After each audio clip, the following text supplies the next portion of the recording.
नमस्ते दोस्तों, मेरा नाम है पंकज केवट। मैं ग्राम बकावा, जिला खरगोन, मध्य प्रदेश से बात कर रहा हूँ। अभी मैं उस स्थान पर आया हूँ जहाँ से हम लोग नर्मदेश्वर शिवलिंग के निर्माण के लिए पत्थर निकालते हैं। तो सबसे पहले मैं आपको पत्थर दिखाता हूँ कि वो पत्थर कैसे होते हैं। दोस्तों, यह जो मेरे हाथ में देख रहे हैं, यह इस तरीके से पत्थर होते हैं, यानी कि टेढ़े मेढ़े होते हैं। इनकी कोई आकृति नहीं होती, लेकिन इनमें आप देख सकते हैं कि यह लाल कलर की माला है। तो इस तरीके से विभिन्न विभिन्न प्रकार और कलर के होते हैं, जिनमें कि जब हम इनको तराशते हैं तो अंदर से कुछ आकृतियाँ निकल के आती है। तो अभी मैं आपको दिखाता हूँ कि तराशा हुआ शिवलिंग कैसे होता है। दोस्तों, यह जो आप मेरे हाथ में देख रहे हैं, हमने इन्हीं पत्थरों को काट कर तराश कर इस शिवलिंग का निर्माण किया है। ये आप देख सकते हैं, देखो। तो इसमें क्या है कि बारीक बारीक मालाएं बनी हुई है। तो इसमें कई सारे प्रकार होते हैं।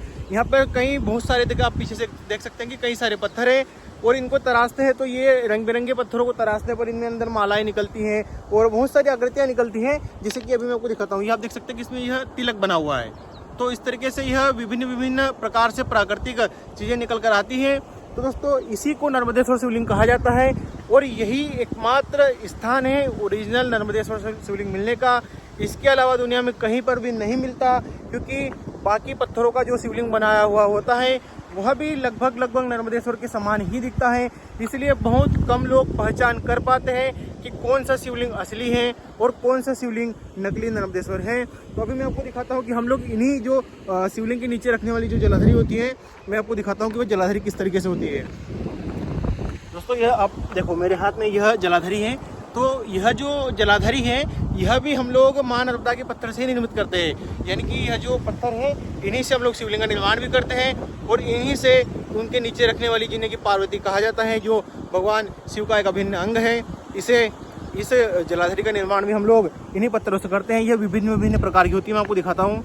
दोस्तों, यह आप देख सकते हैं कि यह कई प्रकार की होती है, क्योंकि जो शिवलिंग होते हैं वह भी उनका सिर्फ हम लोग आकार देते हैं, आकृति हमारे हाथ में नहीं होती।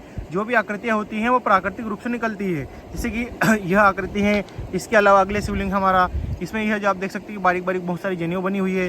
तो यह जो जनेऊ है, यह पहले से ही इन पत्थरों में होती है, लेकिन जब इनको काट कर तराश कर इनका शिवलिंग का निर्माण करते हैं तो यह अंदर से उभर कर बाहर आती है। जैसे कि इसमें यह तिलक बना हुआ है।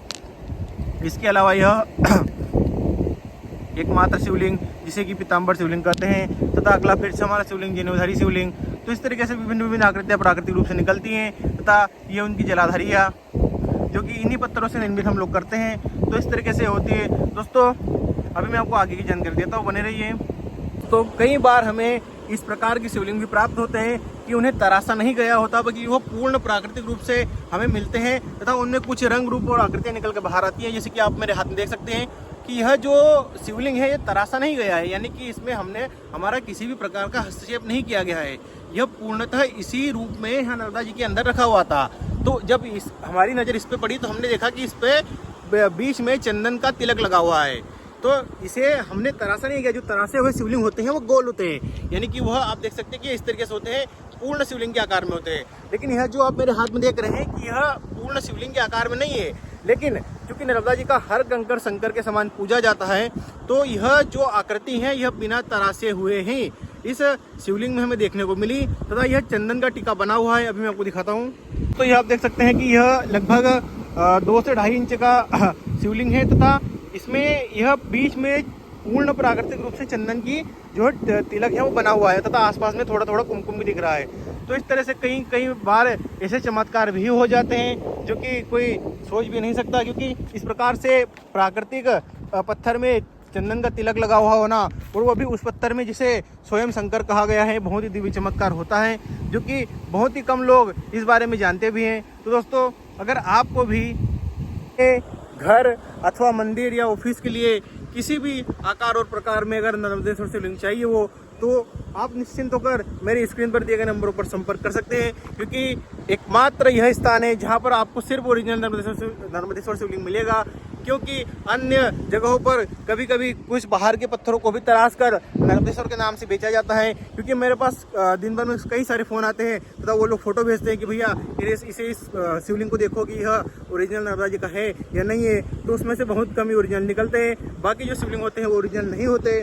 तो इस तरीके से अगर आपको भी अधिक जानकारी चाहिए हो या आपको किसी भी प्रकार का अपने मन में प्रश्न हो तो निश्चिंत होकर हमें स्क्रीन पर दिए गए नंबरों पर संपर्क कर सकते हैं। इसी के साथ मिलते हैं अगली वीडियो में, तब तक के लिए नर्मदे हर, धन्यवाद। ओम नमः शिवाय।